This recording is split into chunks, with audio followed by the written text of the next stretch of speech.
Beto, antes da gente começar, eu já tenho mania de falar trem, uai, e aí fazendo live com o mineiro, aí que o trem vai desandar mesmo.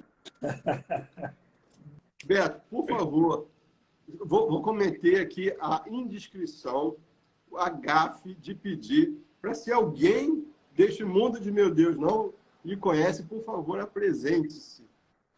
Então, o pessoal me chama de Beto, né? Dr. Beto, mas meu nome é José Roberto de Mello. Tenho aí 39 aninhos e 13 anos de formado já. Ao longo da minha carreira, eu fui para medicina convencional, como sempre, né? Para nutrologia, para endocrinologia, e depois fui conhecendo a medicina funcional integrativa, saindo um pouquinho da caixinha e procurando conhecer, né, maneiras, estratégias de trazer mais vigor, mais vitalidade, mais libido, mais percepção de saúde, né? A gente fica refém de um sistema e eu quis sair desse sistema um pouco e foi trazendo aí os benefícios, né, da medicina funcional, de uma alimentação funcional, o conhecimento dos alimentos. A gente sabe que os médicos têm pouco conhecimento sobre alimentação, sobre dieta, né? Fazem recomendações que, às vezes, não beneficiam o paciente e até atrapalham no tratamento de doenças. E foi a partir daí que eu modifiquei a minha linha de pensamento. Sou casado, tenho 2 filhos, um vai nascer o mês que vem, então vai ser 3, né? Tem uma clínica aqui multidisciplinar em Belo Horizonte com vários colaboradores e a gente está aqui fornecendo saúde e longevidade. Atendemos câncer, autismo, doenças neurodegenerativas, idosos e também as pessoas que estão buscando sua qualidade de vida. Então é isso, um pouquinho de mim é isso. Pai do Benjamin, escreveram aqui, Beto. Pai do Benjamin, botaram aqui. Pai do Benjamin e agora vai ser do Henrique. Uau. E também da Valentina. Uau! Beto, você falou palavras que me encantam, né? Medicina funcional, medicina integrativa. Explica para o pessoal o que é isso, qual é a magnitude disso. A medicina funcional, né? Hoje a gente já tem alguns centros internacionais de estudos da Functional Medicine, né? Em Harvard, por exemplo, na Grécia, no Japão. E a medicina funcional ela vem buscando estratégias as mais naturais possíveis, farmacológicas ou não, e tecnológicas, máquinas, medicina quântica, e ela busca, né, trazer para o paciente ferramentas que possam nutrir a ponto de mudar o caminho metabólico desse paciente, provocando ali uma remissão de doenças crônicas ou uma melhora da saúde para aqueles que já têm saúde. E a integrativa, ela integra várias especialidades, várias ferramentas, né? E busca também associá-las, né? Interdisciplinarmente, comunicando uns com os outros e estudando, né? Em conjunto, o que é possível fazer para que esse paciente atinja o seu máximo, né? Então, é basicamente isso. Beto, vou te fazer uma pergunta direto, pé no peito, porque a gente já é íntimo. Eu tenho uma filhinha, Luana, que galera que é meu aluno conhece a história da Luana. A Luana, ela vivia catarrenta, melequenta. Ela ia uma semana para a escola, ficava uma semana em casa. Eu até argumentava com a minha esposa que a gente devia pagar 50% da escola, porque foi 50% do ano que ela ia. Ela ficava uma semana doente, uma semana... E ninguém achava nada. Inclusive o pediatra, que é o pediatra dela até hoje, eu respeito ele, mas ele encaminhou a Luana para uma alergista para ver sistema imunológico, porque não tinha nada que justificasse ela viver doente. E a alergista fez uma série de exames e identificou uma sensibilidade à caseína. Desculpa, uma sensibilidade à caseína. E o médico, por sua vez, o pediatra, virou para mim e falou assim: Marcelo, você tirar o leite dessa menina vai transformar a sua vida no inferno. E é uma sensibilidade, não é esse o problema. Só que eu fui teimoso e eu tenho bons amigos médicos, agora mais um, o Dr. Beto virou meu amigo também, que falaram para mim: Marcelo, segue teu instinto, vai e tira. E não deu outra. Eu tirei o leite da Luana e a Luana, milagrosamente, eu acredito em Deus, eu sou cristão, eu acredito demais em Deus, mas milagrosamente, brincando aqui, quando eu tirei o leite de vaca, a Luana parou com qualquer broncoespasmo, catarro, rinite, sinusite, tudo isso que ela tinha, que era uma coisa que desencadeava outra e outra e outra e outra, tudo isso sumiu. Aonde está o elo dessa história que a gente, meros mortais que não têm o seu conhecimento, não conseguem vincular a questão da asma, da bronquite, da rinite ao leite de vaca ou aos alergênicos? Aí o doutor, sinta-se à vontade, por favor. O leite é um alimento cultural, né, que é usado há décadas e que gera um faturamento bilionário, né? Todas as nações hoje mais desenvolvidas, né? Existe uma indústria muito forte sobre isso, que tem usado de grandes artifícios de convencimento para que o leite se torne um alimento, vamos dizer, indispensável, né? Mas o leite, ao longo de toda a história, né, da evolução alimentar aí, né, passando por uma alimentação a mais natural possível, chegando nos fast foods, nessa alimentação que é uma alimentação preparada de forma que gere bastante lucro, esse leite passou por várias transformações, né?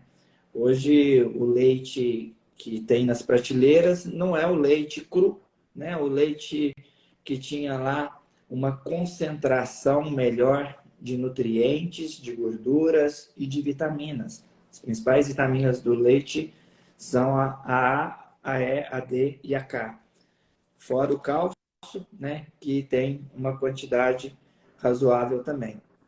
Mas o leite hoje ele é pasteurizado, ele é desidratado, ele tem traços de agrotóxicos, de pesticidas, né? Já se adiciona um pouco de soda cáustica. Esse leite ele é um produto ultraprocessado, né? Já não é mais um alimento que preserva as suas particularidades naturais, os seus nutrientes, né? E a sua originalidade. E esses processos geram ali partículas de extrema inflamação, né? O cálcio do leite tem diversos estudos, meta-análises que avaliaram mais de 5.000 mulheres, tem meta-análises com mais de 70.000 mulheres, e demonstrou que não existe nenhuma relação do leite com fraturas, por exemplo. Então, já teve meta-análise que avaliou 77.000 mulheres e observou que mulheres que tomavam 1,5 copo por dia, avaliado em 20 anos, teve mais fraturas que as mulheres que tomavam menos de 2 copos por semana. Então, a gente história do cálcio não faz sentido. Não faz sentido. Os estudos... estudo bom para defender alimento tem para todos. Tem estudo para defender até a cerveja. E tem vários, né? Até para cerveja tem estudos. Então, todo alimento, por pior que seja, tem um potencial benéfico. Você vai tirar alguma coisa boa. Mas a gente tem que avaliar, cruzar a barreira entre a teoria e a prática. E o que mais a gente vê no consultório, né, é uma transformação metabólica, funcional, de um paciente que faz um teste de prova, tirando o leite. Então, essas lactoglobulinas, alfa, beta, caseína, lactose, muitas das vezes a paciente faz o teste só de lactose, mas são outras proteínas do leite, né? De péssima digestibilidade, de incompatibilidade genética com o humano, que gera até expressão gênica. Tem estudos que avaliaram o consumo de leite e câncer de mama, de cancro, que é intestino, e hoje está ficando muito comum, e de próstata, né? Então, tem toda essa formação de muco, essa rinite, essa bronquite, essa proliferação de um microbioma mais patogênico. Isso é sem sombra de dúvidas, e você viveu isso na prática, né? Eu peço para as pessoas que duvidem, que testem. Beto, quando as pessoas falam comigo, e ouvindo o doutor falar sobre incompatibilidade genética, eu sempre tenho uma imagem que se formou. Uma vez eu fiz um curso de leite vegetal, ensinando a fazer laticínio vegetal, e no começo do curso, quem conhece o curso vai até reconhecer, tem uma imagem de uma criança, né, um desenho, de uma criança mamando na teta de uma vaca. E ele fala, poxa, aquele leite que foi feito para transformar o bezerrinho naquele animal de toneladas, não é o mesmo leite que foi feito para você virar bebê até que eu desmame. E outra coisa, né? Eu sempre bato nessa tecla. Eu não conheço, além da espécie humana, nenhum outro adulto que continue bebendo leite. E aí, alguma menina, acho que foi a Denise ou Daisy, que perguntou aqui, perguntou se o leite desnatado tem o mesmo problema. Eu entendo que sim. Leite desnatado não, leite em pó tem o mesmo problema. Se o leite em pó é só o leite sem líquido, né? É o leite que foi transformado em pó, se tirou a parte líquida, mas as características do leite continuam lá. Mas, por outro lado, hoje a gente tem, por exemplo, eu uso na minha cozinha o leite de coco em pó. Inclusive, tem uma receita que viralizou na internet que eu ensinando a fazer um brigadeiro com leite de coco em pó, que dá super certo. Então, a gente ainda tem essa coisa na cabeça. Leite na gastronomia faz sentido, mas não precisa ser o leite de vaca.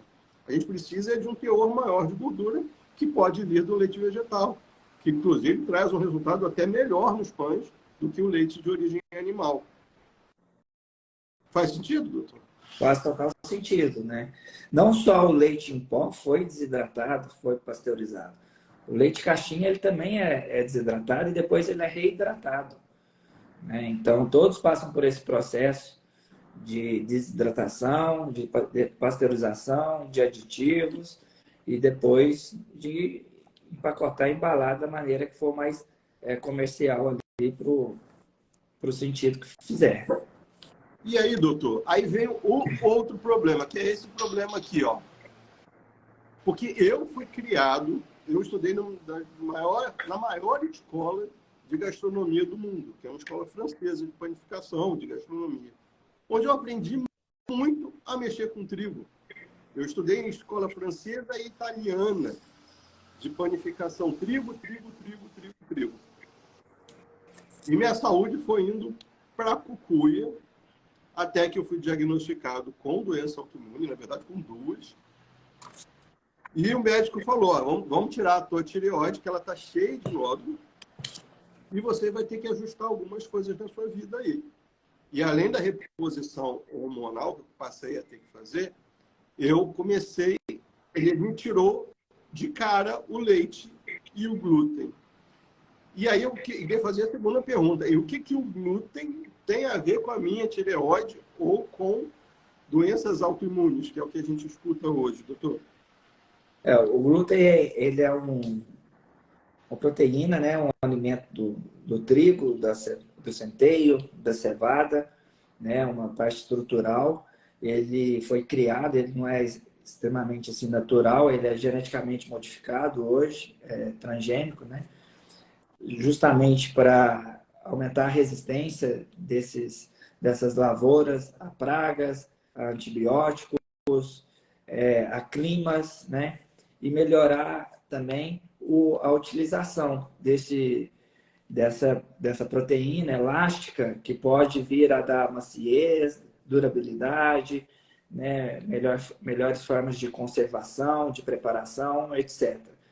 Mas o glúten ele tem uma proteína que gera um processo inflamatório lá no intestino, né, onde vai liberar ali, eu até anotei aqui as interleucina 15, 17, 21 e o fator de necrose tumoral.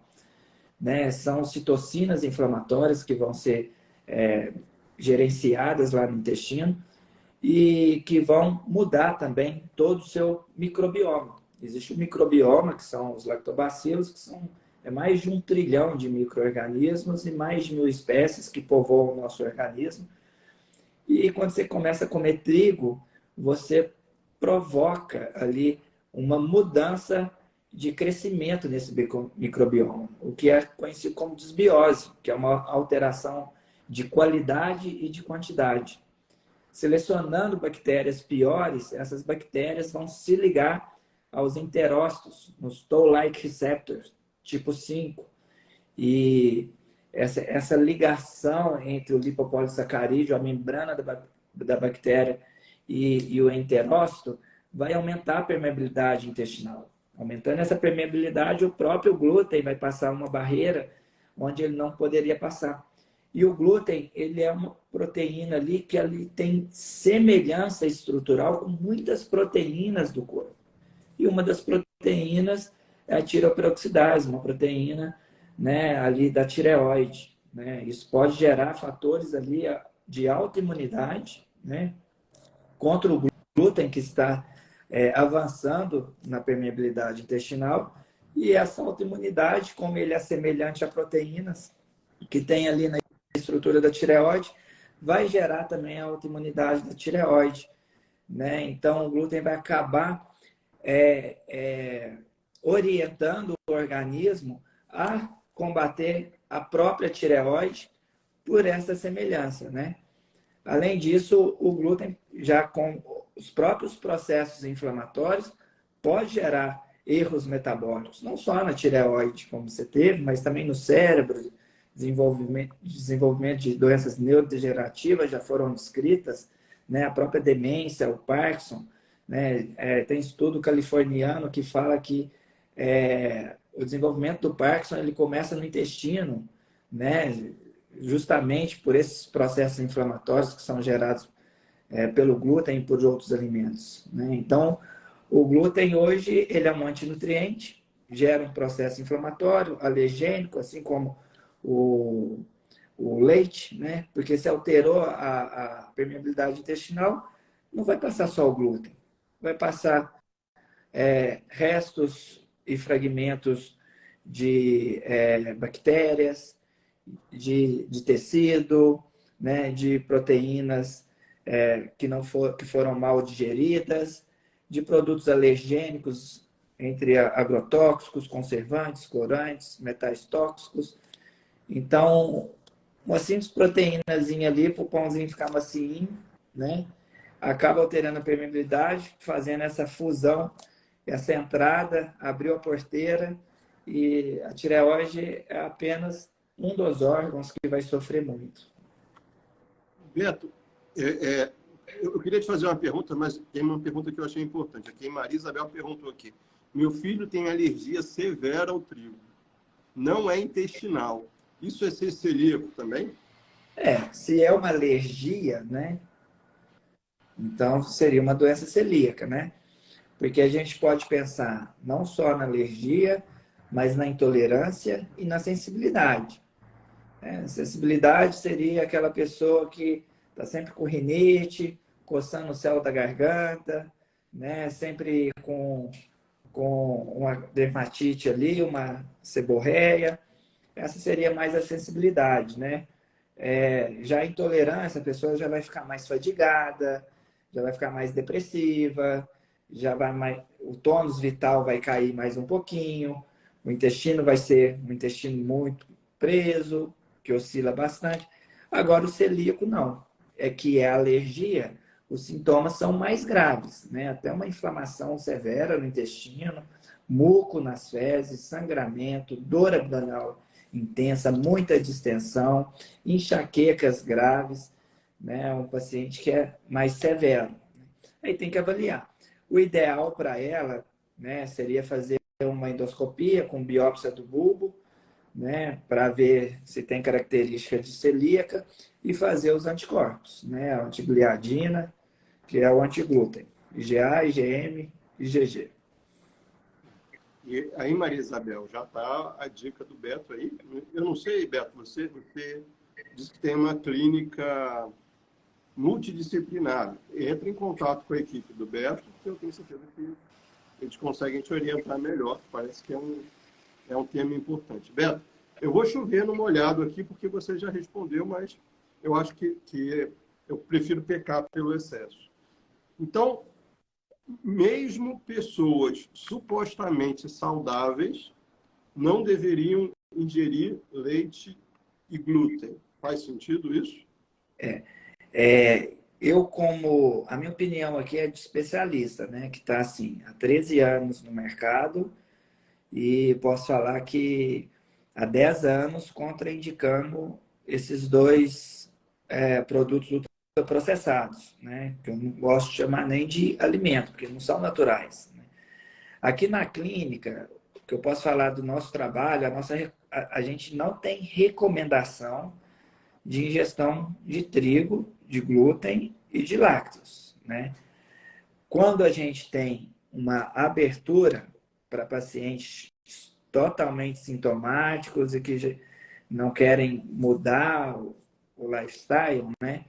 A gente orienta por melhorar o consumo de alguns produtos, né? O glúten e o trigo não tem como falar bem, né?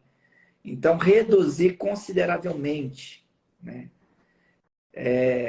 Uma vez ao dia e olhe lá, trabalhando para fazer aquela transição para o sem glúten, né? Na minha casa é sem glúten. Então, tem várias marcas hoje no mercado, né? Você tem uma marca também, Marcelo?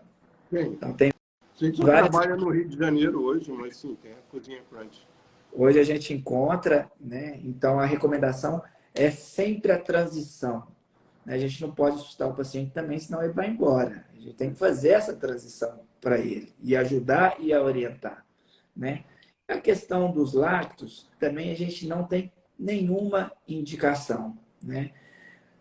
Se a pessoa não tiver intolerância às lactoglobulinas, caseína, lactose, porque muitas das vezes faz um exame de lactose, que é um exame super simples, dá tudo ok, mas quase morre por causa da caseína. Uhum.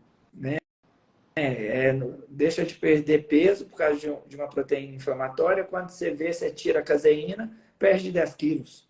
É desse jeito.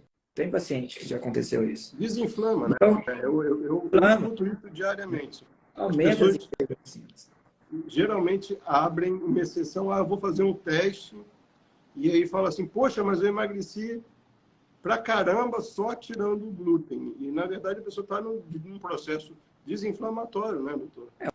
O glúten, né, por si só, vai gerar memória ruim, né, dermatites, alterações intestinais, fadiga crônica, né? Ele tem essa síndrome da hiperpermeabilidade intestinal, que é principalmente pele, cansaço e memória e cérebro.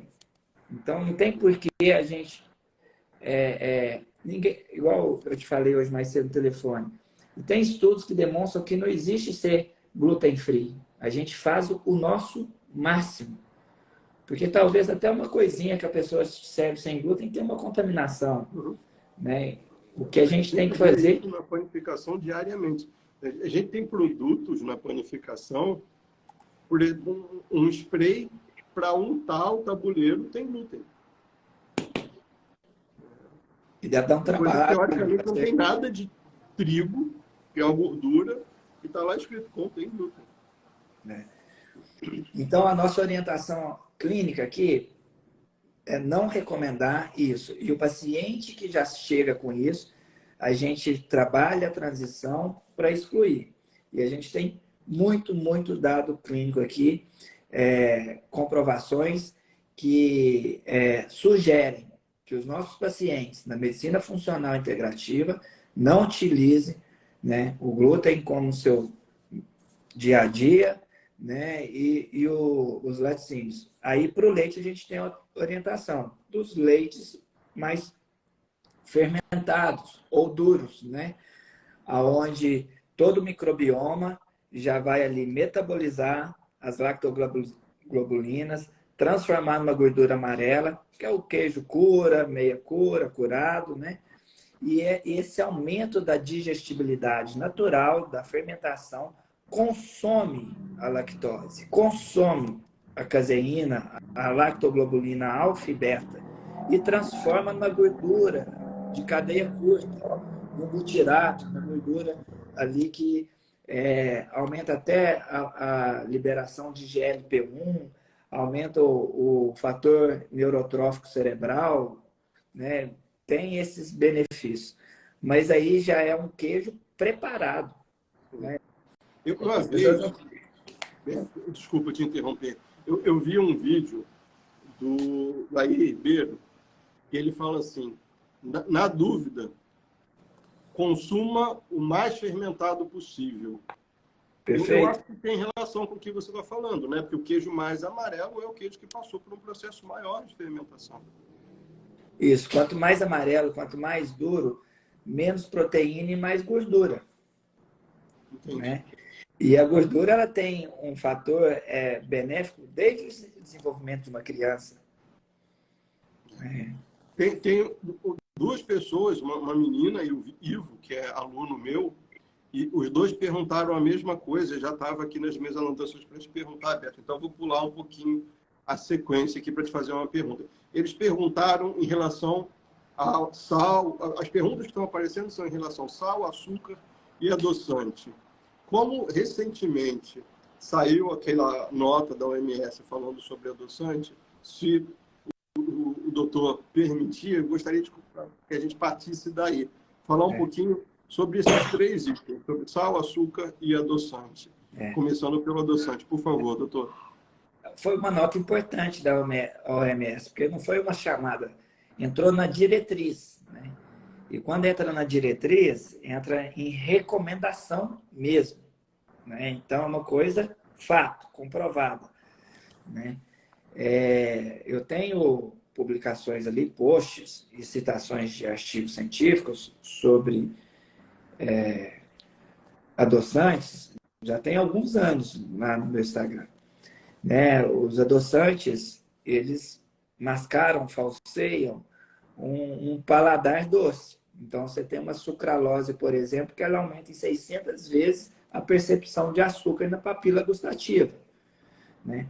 Além dos fatores, né, da sucralose, do aspartame, de neurodegenerativos, neurotóxicos, né, que destrói a bainha de mielina, desencapa o neurônio, diminui transmissão elétrica. Esses fatores já são conhecidos. Inclusive, o aspartame ele ficou banido muito tempo, né? Ele foi descoberto aleatoriamente, né? Ele vem do ácido fórmico, que é um veneno de formiga, de lavoura, né? A pessoa colocou um dedinho e falou: uai, deixa eu ver isso aqui, tá docinho. E aí foi desenvolver o aspartame. Foi aleatório, foi igual descobrir a penicilina. E aí, só que ele ficou banido cerca de 20 anos e todo lobby, né, compra Anvisa, compra FDA e acabou voltando. Hoje está no chiclete, está em tudo quanto é lugar.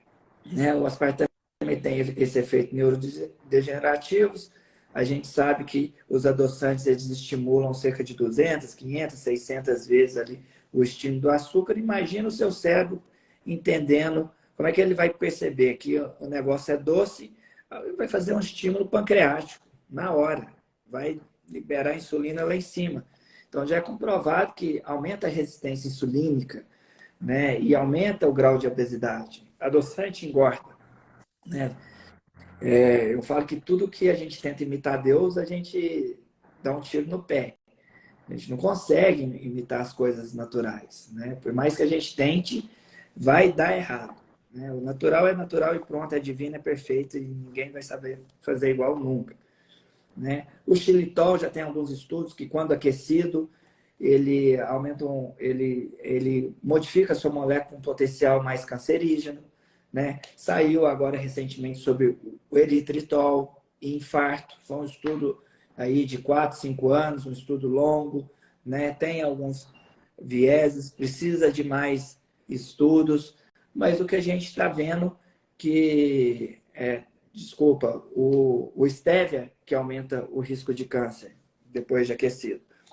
Tá? Então, a gente tem algumas coisas que estão sendo publicadas dos adoçantes antigos, e já está comprovado que são maléficos. E dos adoçantes novos, até esses mais naturais, já está comprovando algumas coisas que não são boas também. Né? A gente não recomenda tomar café com adoçante ou adoçar as coisas, ou usar o mínimo possível. Né? Hoje a gente tem coisas melhores, né? Como o agave, entre outras coisas.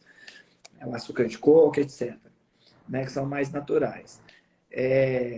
A respeito do açúcar, né? O açúcar vai provocar uma glicação, que é uma ligação, né? Com os aminoácidos, as proteínas, aumentando a frutosamina e aumentando o risco de diabetes. Também com a hemoglobina, aumentando processos vasculares que podem levar a infartos, né, a aterosclerose, a cegueira, a insuficiência renal, a má cicatrização, né? No cérebro já é conhecido como diabetes tipo 3, né? É um processo neurodegenerativo também, né? O Alzheimer é conhecido como o diabetes tipo 3. Então, o açúcar é isso, é um alimento ultraprocessado que aumenta a insulina, a resistência insulínica, altera o microbioma também, dá desbiose, dá gordura visceral, principalmente no fígado, né? Primeiramente no pâncreas, depois começa no fígado, que é visualizado no ultrassom. Então, assim, são alimentos, são produtos ultraprocessados que tentam mascarar um paladar doce, né?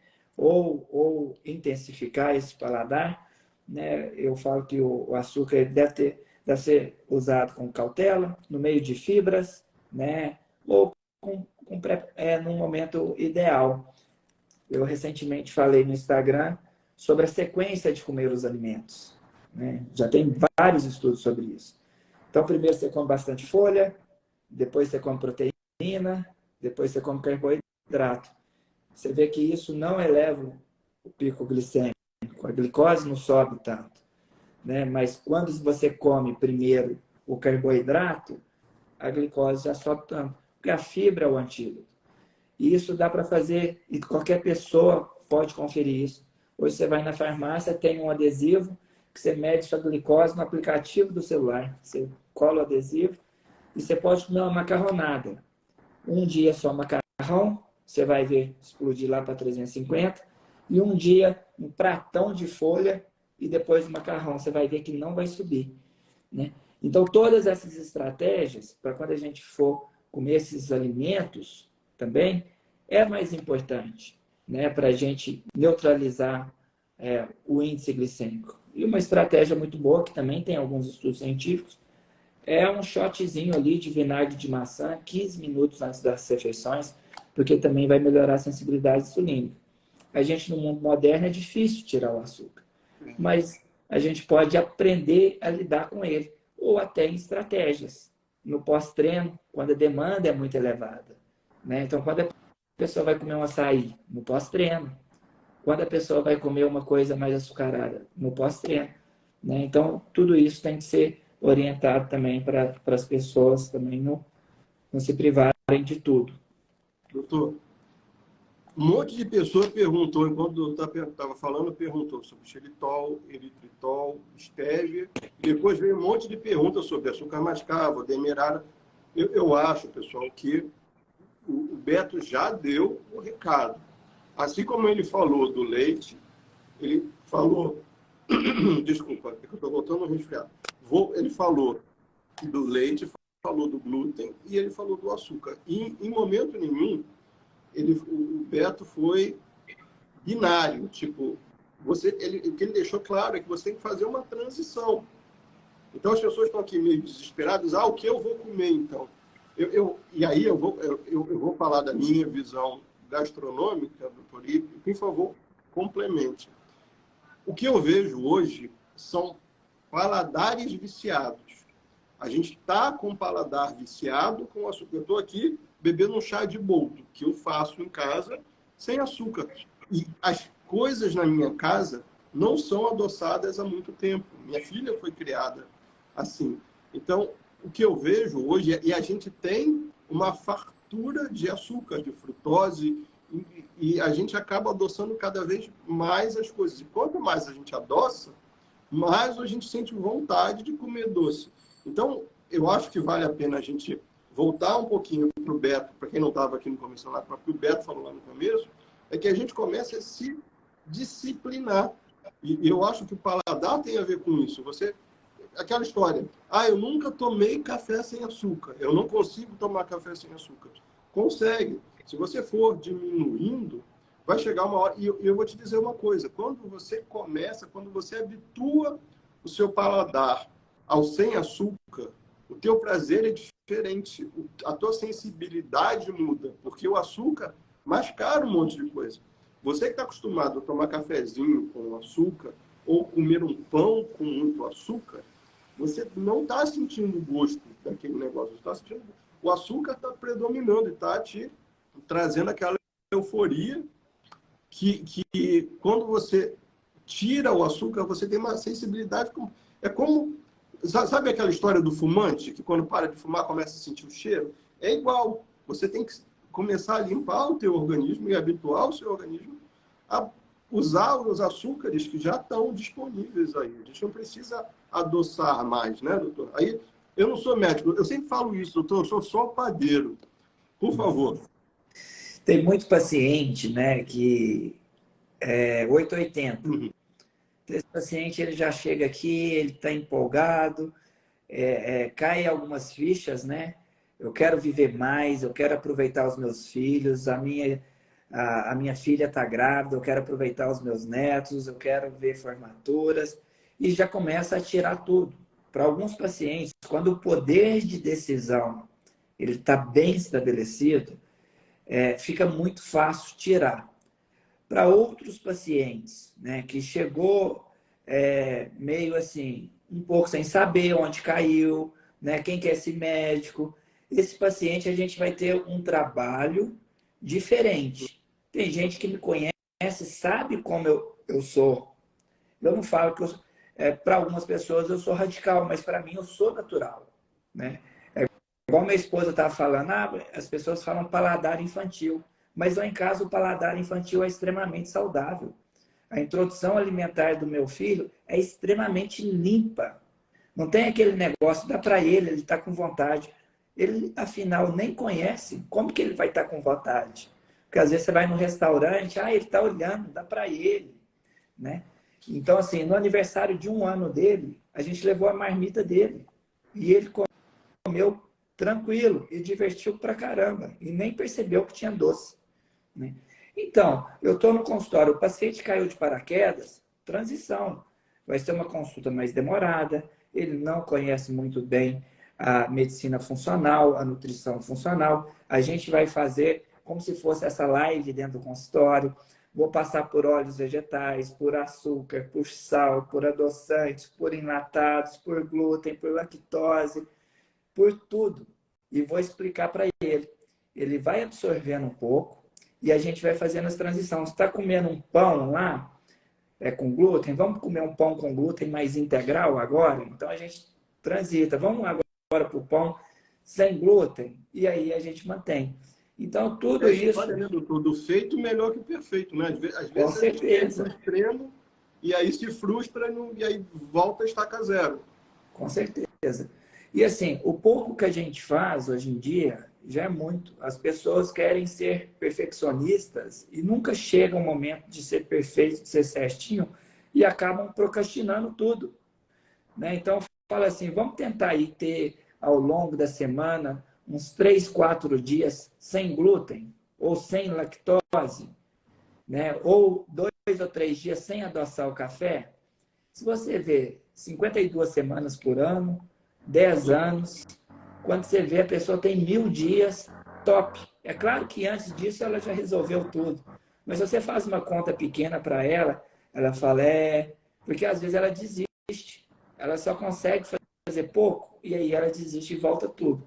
Então a gente tem essa mentalidade também de agir mais dentro da psicologia ali e devagar também. Beto, hoje, aí, eu acho que a gente respondeu. Falamos do glúten, falamos do leite, falamos dos açúcares e adoçante. Outro dia, não tem muito tempo, eu li uma matéria que falava assim, era uma matéria em inglês, que a minha tradução livre era mais ou menos assim. Existem 5 brancos que deveriam ser evitados, que é o leite, o glúten, o sal, o açúcar e a cocaína. E ele explicava por que ele botava todos esses itens na mesma linha. E ele estava numa linha, numa construção de raciocínio do grau de dependência, e nem tanto do mal que cada um faz, mas ele estava comparando o sal, o açúcar, o glúten, a cocaína na questão dependência do organismo. E aí, doutor, o sal faz algum sentido nessa história também? Porque a gente também vive numa epidemia de sal, né? Hoje em dia, né, tá vindo essa moda do sal integral também, né? Uhum. Se você for olhar todas as modinhas, eu acho que cada ano uma potencializa mais, uma que caiu volta a ser falada de novo, né?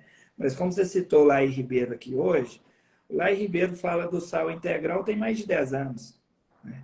E hoje o que a gente está vendo? A gente tem médicos e atletas falando do sal. Um exemplo, o Gui Malheiros, que é o número 1 do CrossFit no Brasil, hoje mora nos Estados Unidos, e no Campeonato Mundial, o ano passado, se não me engano, ele ficou em 5º ou 6º, top 6 do mundo. O cara é um monstro. Ele fala que toma a água dele com sal integral em todos os treinos, todo dia. E que, inclusive, ele aumentou o peso dele depois que começou a tomar essa água rica em sais minerais.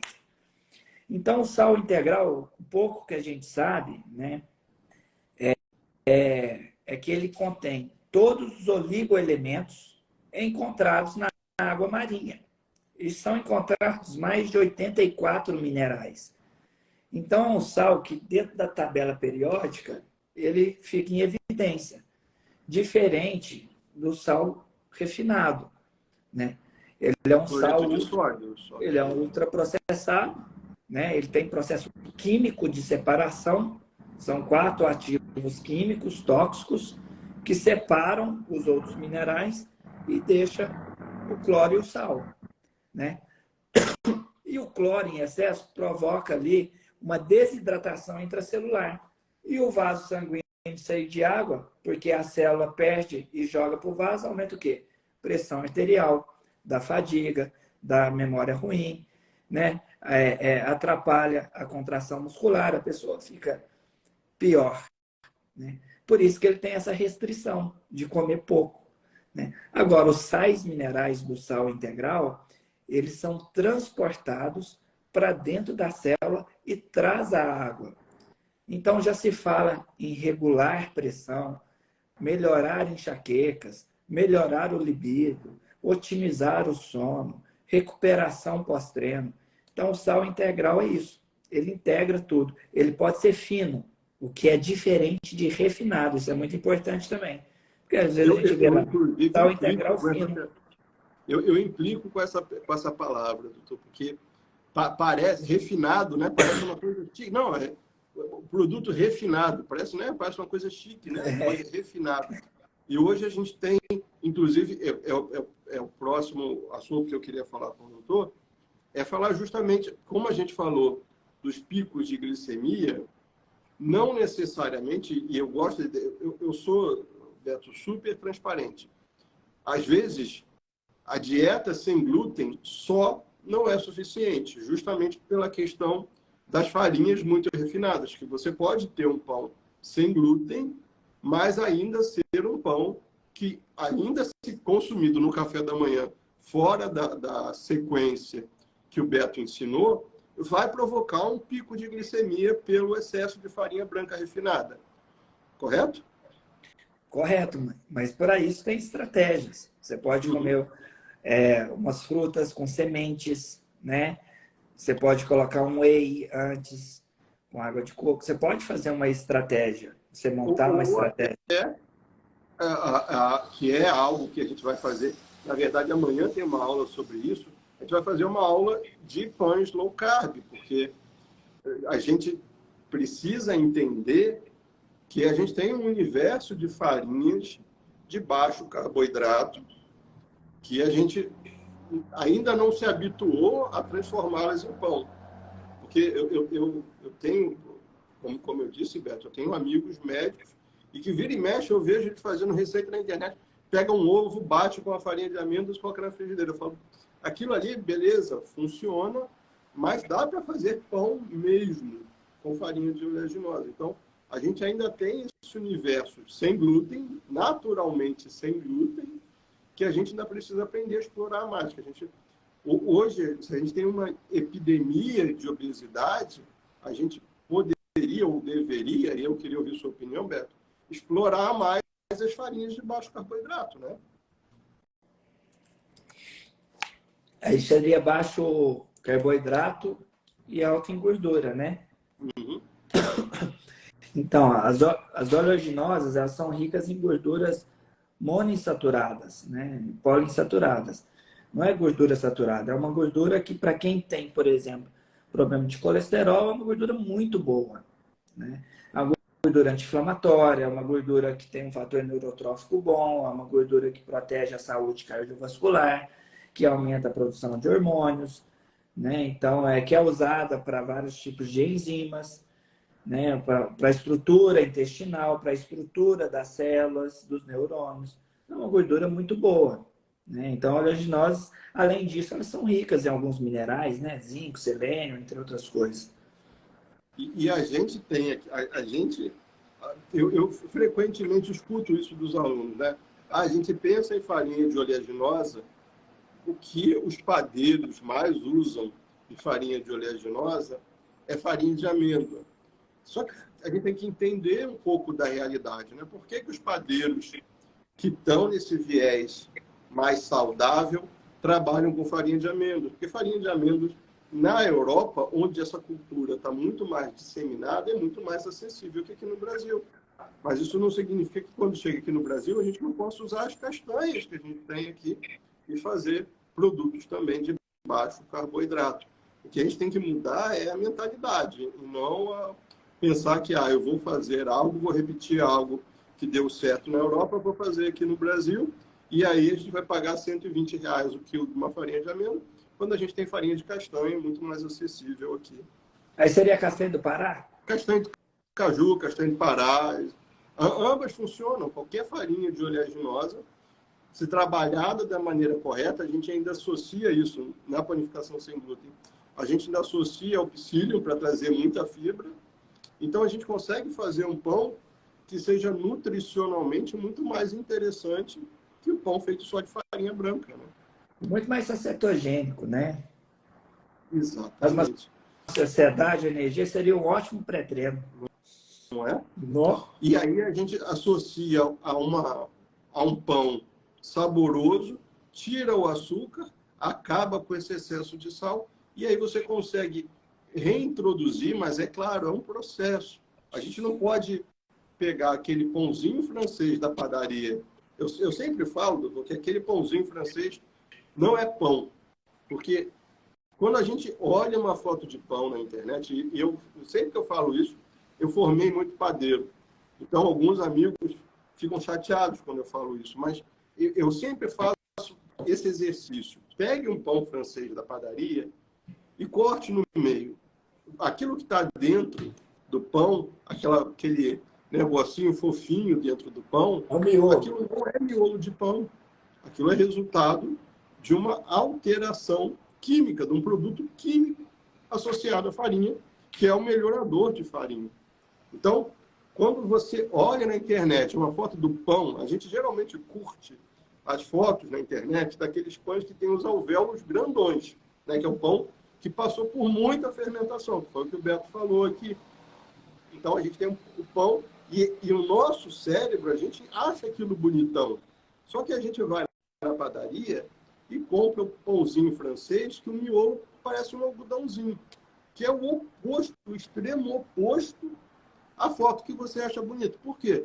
Porque a gente acostumou com o pãozinho francês. Mas você não consegue parar para pensar que aquele pãozinho francês, se você corta ele quente, ele até dá uma solada. Então, ele está no extremo oposto da fermentação. Enquanto você tem um pão... E aí eu estou pegando o exemplo do trigo aqui. Você tem um pão extremamente fermentado, com aqueles alvéolos grandões, aqueles buracões dentro do pão, e você tem um miolo super denso, super fechadinho, do pão que você acha que é gostoso. Então não adianta nada, eu estou dando essa volta danada só para pegar o gancho que o Beto falou. Não adianta nada você querer o ótimo se você não está disposto a realmente entrar num processo de reeducação. E aí, Beto, eu queria pedir a sua opinião.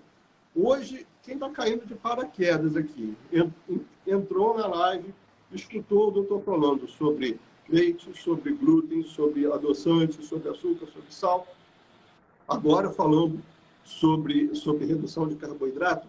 Por onde essa pessoa começa? Ela entendeu que a dieta dela está errada. E uma vez, Beto, eu não quero mudar a pergunta não, mas uma vez eu vi um post seu falando sobre o início da alimentação, falando sobre como as crianças são, essa introdução alimentar é feita da maneira correta, incorreta. E a gente viciou nisso, né?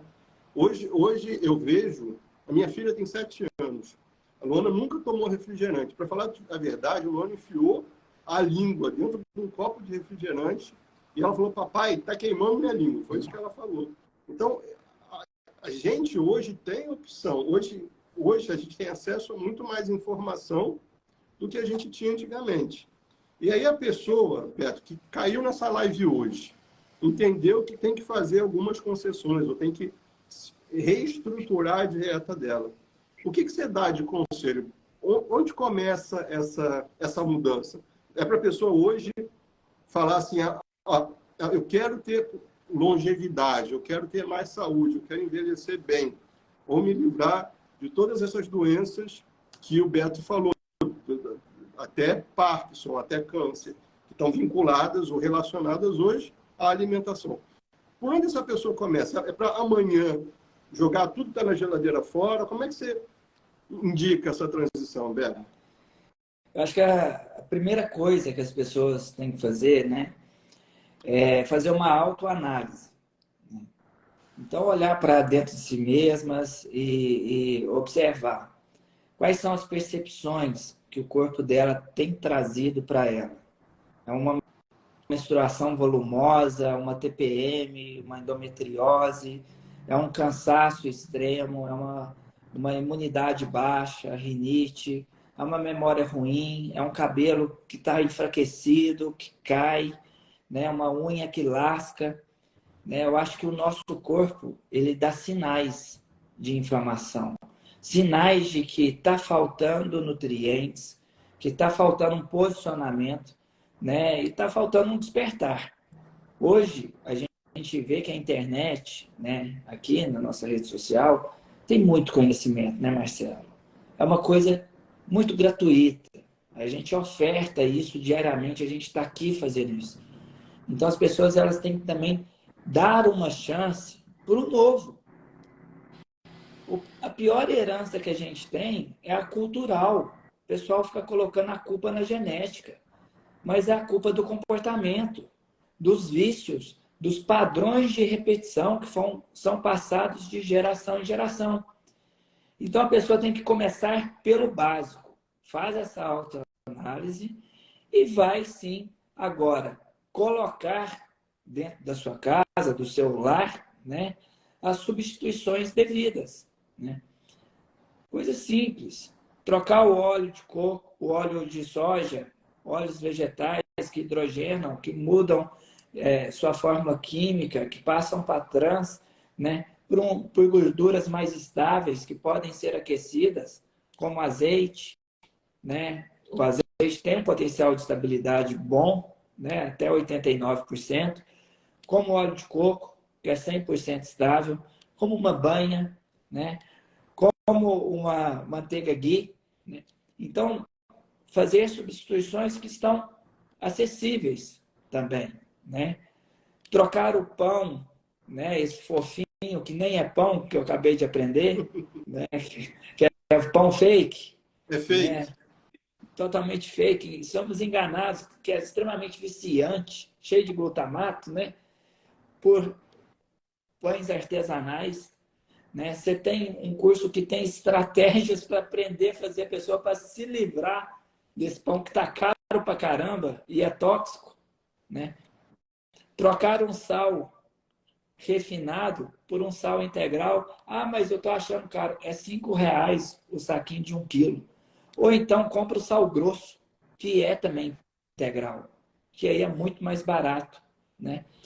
Essa ideia, Beto, do caro, eu sempre me questiono se a pessoa que fala que as escolhas saudáveis são caras está botando na conta a farmácia, o médico, tudo isso que vem junto com o barato, porque você tem que diluir, né? Porque você compra uma coisa barata, mas depois você vai no médico, vai na farmácia, o barato saiu caro, né? Com certeza. Coma folhas antes das refeições, né? Neutralize o potencial glicêmico, né? Faça shots matinais. Eu tenho um destaque ali. Eu uso cacau em pó, cravo em pó, canela em pó, espirulina, clorela, gengibre em pó, vinagre de maçã, maca peruana, MCT, limão espremido. Falei 10 itens aqui. Shots Tudo num shot, para tomar de Shot manhã. matinal, coloco lá 2 gramas, a colherzinha de café, 3 ingredientes, misturo, puff. Vou fazendo ciclos de shots, né? Acrescente chás no seu dia a dia. Eu tomo chá 2 vezes por dia. Eu gostaria de tomar 3, né? Eu só não tenho copo, porque eu estou num lugar que não tem copo, tive que botar na garrafinha de plástico. Mas né? Procure substituir o arroz branco pelo arroz integral, ou então alternar de vez em quando, né? Pode fazer essa alternância, viu? Exclua os embutidos, né? Salame, presunto, mortadela, peito de peru, salsicha. Então, são essas coisas que a gente entrega todos os dias. Tira a margarina da sua vida, tá? Não adoce, não use os adoçantes. São essas coisas acessíveis, simples, baratas e principalmente vão te trazer vontade de viver, vontade de levantar, vontade de trabalhar, vai colocar seus hormônios lá em cima, vai aumentar seu apetite sexual, vai melhorar seu estresse. Então é isso que você tem que experimentar. Faça esse teste um mês, tenho certeza que nunca mais você vai voltar a ser a mesma. isso que você falou, Beto, eu acho isso tão importante, porque parece que é quase como um efeito colateral, né? Porque as pessoas, elas se livram desse tanto de porcaria que você acabou de falar aí, e a pessoa começa a dormir bem. Aí começa a dormir bem, acorda bem disposto. Acorda bem disposto, quando você acorda bem disposto, tudo na sua vida é melhor. Você sente vontade de se alimentar melhor, você sente disposição para praticar exercício, e aí parece que quando você toma aquele primeiro passo de interromper esse ciclo maldito que a gente tem hoje na nossa vida, parece que tudo muda. E quando você começa só a desinflamar e começa a dormir bem, você já começa o dia outra pessoa. E aí, quando você começa o dia outra pessoa, você fica muito mais... mulheres que estão aqui com a gente, inclusive, Beto, a gente tem muito mais aluna do que aluno. Parece que as mulheres têm muito mais cuidado com a saúde que os homens. Eu tenho essa visão hoje. Por isso que mulher vive mais que o homem. Eu acho que é por isso.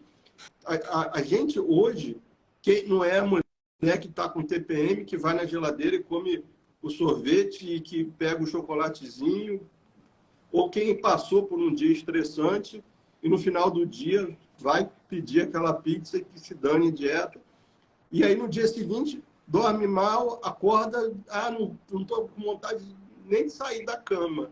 E aí, quando você faz essas mudanças e reeduca o seu paladar, a sua vida, a sua dieta, parece que tudo melhora. Você dorme bem, aí o apetite sexual melhora, ou a tua disposição melhora. Parece até que você que não gostava da academia vai até sentir uma vontadezinha de ir. Não é não, Beto? Eu estou falando muita besteira. Eu falei de uma mudança multifatorial, de vários itens. Mas tem gente que só tira o glúten por conta própria, chega no consultório e fala assim, doutor, tirei o glúten, perdi 10 quilos, estou me sentindo muito melhor, sou outra pessoa. Aí resolvi te procurar para agora ajustar as coisas e você me ajudar a continuar melhor. Né? Desse jeito. Eu tirei o glúten, foi assim, eu liguei para a minha médica e falei assim, ô Roberta, tem uma coisa muito errada, porque eu perdi 4 quilos em 2 dias. Ela falou, Marcelo, você está no processo só de... Você não emagreceu, você só está desinflamando agora. Isso mesmo.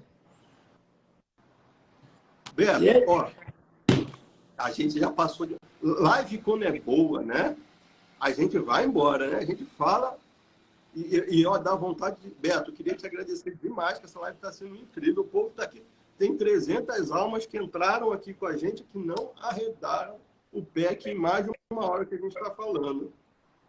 Ó, pessoal, Beto, eu já queria te fazer um convite aqui online para a gente fazer mais uma live dessa, porque do fundo do meu coração eu amei esse nosso bate-papo. Vamos fazer, tá fechado já. Vamos fazer? Pessoal, ó, eu queria fazer um convite para vocês. Amanhã, a gente falou aqui sobre pães low carb, pães de baixo carboidrato, de baixo índice glicêmico. Amanhã eu vou fazer uma aula no YouTube, que é de graça, nesse mesmo horário, 18h55, onde a gente vai fazer pão francês. Eu já tinha ensinado, Beto, o pessoal a fazer pão francês sem glúten. Vou falar para e aí o povo pediu, beleza, vamos fazer sem glúten e de baixo carboidrato, com oleaginosa.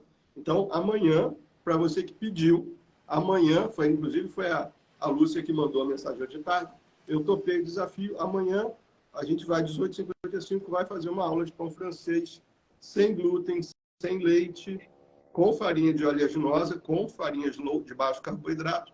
Amanhã, 18h55, no YouTube. Beto, suas considerações. Aqui, ó, a doutora Ju Endócrino, que está aqui, já fez live com ela, Marcelo? Não fiz. Pode fazer com ela, especialista em tireoide, uma excelente médica, professora aí, está liderando aí uma legião de médicos funcionais integrativos. Já aqui. Pode convidar a doutora Ju. Todo ano lança aí os cursos dela, que são só de medicina funcional, endocrinologista. Eu tenho alguns pacientes em comum com ela e é admiração ter ela aqui, que bom. E quem é meu paciente aqui, ó, quem é meu seguidor que está aqui, segue o Marcelo aí, por favor, porque eu quero que vocês fiquem tudo desinflamados também. E Beto, e agora a galera que está aqui do meu lado, os padeiros, na grande maioria padeira, que chegou aqui e que quer bater mais um papo contigo, Beto, como faz? Pode me chamar aqui no direct e a gente vai conversar. Eu respondo todo mundo ali no direct, pode me chamar ali, que estou à disposição. Tá bom. E teve um monte de perguntas, pessoal. Algumas perguntas passaram aqui, porque foram muitas perguntas, então, se alguma pergunta passou desapercebida ou eu não dei conta de ler, porque a conversa estava boa, manda no direct que a gente responde para você. Doutor Beto, muito obrigado. Agradeço demais a sua paciência, a sua disponibilidade e que a gente, em breve, volte a bater um papo maravilhoso como esse. Combinado, Marcelo. O prazer foi meu. Uma boa noite para todo mundo aí e bom descanso para todo mundo. Deus abençoe vocês. Fiquem com Deus. Boa noite.